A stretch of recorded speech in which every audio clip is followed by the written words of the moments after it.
we are going to encounter several instances where either method can be used. Now, when either method can be used, it simply boils down to personal preference. So what I'd like to do is have us try one out where it won't be too bad to set it up using both techniques.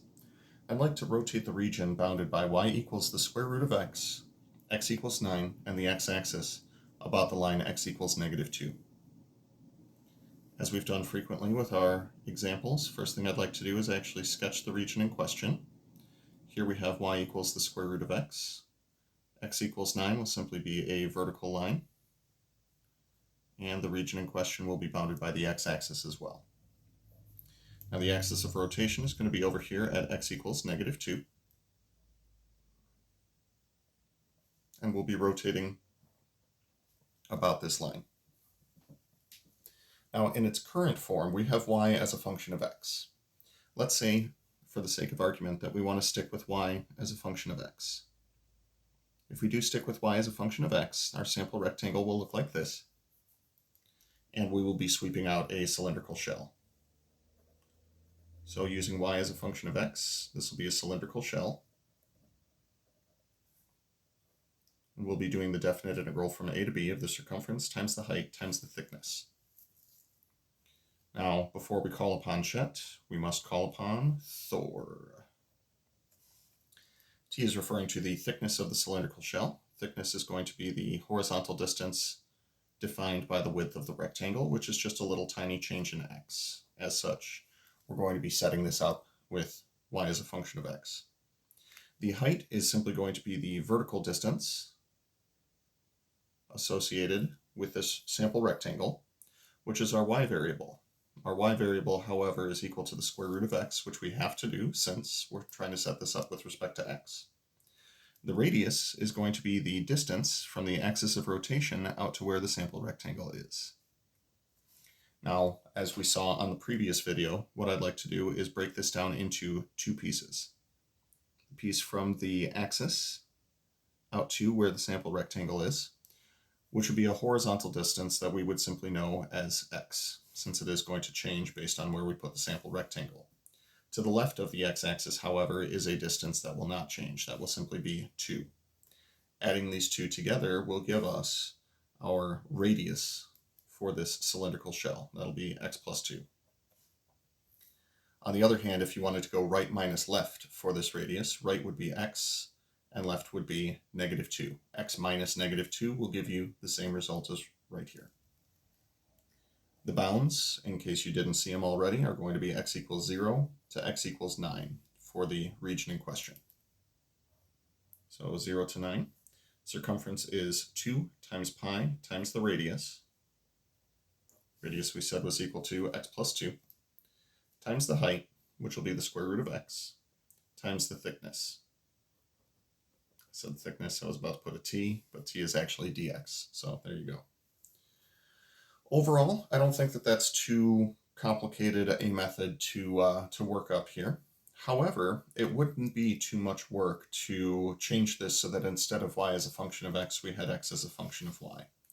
So I'm going to say let's resketch the region in question and talk about how we could set this up with x as a function of y.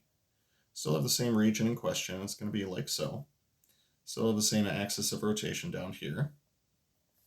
Here's x equals -2. Now, if we wanted to set this up using the other method, what we could do is say, let's set up a sample rectangle like this, so that we are encountering x as a function of y. Now with x as a function of y, first thing we would want to do is solve this for x. Y equals the square root of x would be equivalent to saying that x is equal to y squared. We also have x equals 9 and y equals 0 as things of interest to us. Now if I were to take this sample rectangle and rotate it about our vertical axis, we would be creating a washer. Now because it's a washer, we need our washer formula. This is where x is a function of y. Washer formula says it's going to be the definite integral from value to value of pi times outer radius squared minus inner radius squared times the height. Now, the height here would be equivalent to the thickness that we referred to in the cylindrical shell. So the height in question is going to be this for our cylindrical shell, and we see that this height is just a little tiny change in y. Now, as far as the outer radius is concerned, that would be the distance from the top of our sample rectangle all the way to our axis of rotation. That would be our outer radius. However, that is simply the distance from x equals 9 to x equals negative 2. So for the outer radius, that would be simply 9 minus negative 2. That radius is going to be 11. Now, as far as an inner radius is concerned, that would be the distance from here, the base of the triangle, down to our axis of rotation. Now, with that in mind, I would consider this to be x, and I would consider this to be a distance of 2, and adding those two things together would do very nicely for us. Now, the x in question, though, would have to have a substitution associated with it because the base of this rectangle would be defined by the parabola. So for this one, we're going to see x plus 2, except that our x this time is now y squared.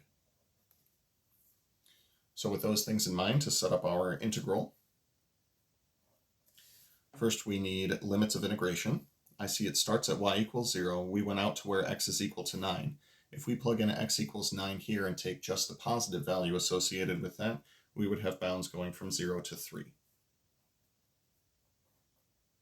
The outer radius we calculated to be 11.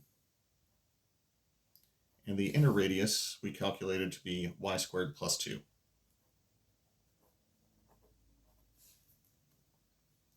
Now, both of these integrals that we have set up will require a little bit of algebraic manipulation, but ultimately it's going to boil down to, can you integrate using the power rule? And you know what? I have faith in you. I think that you can do it.